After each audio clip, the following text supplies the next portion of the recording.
আমার সোনামণি আমরা আলু তুলছি, সেও কাজ করতেছে, কাজে ব্যস্ত। খিদে লাগছে যার কারণে এই যে ভাত নিয়ে আসছে। আর দাগের ভাত তো স্বাদ লাগে জানেনই তো। আর স্বাদ লাগার কারণ হচ্ছে যে যে তরকারি নিয়ে আইছে ওই তরকারি খাওয়া লাগবো, চাইলেও কিন্তু পাইব না। হ্যাঁ, দাগের ভাত স্বাদ লাগে না। ও বাপরে বাপ, তোমার সর্দিও লেগে গেছে, হ্যাঁ? কিসের তরকারি দেখি দেখি? গোস্ত?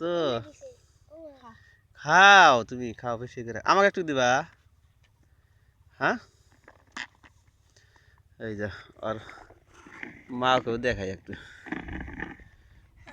দেখছেন? মা, মেয়ে, বেটা বেটি যা সব আইছে, ওই যে ভাগ করতেছে আমার জন্য।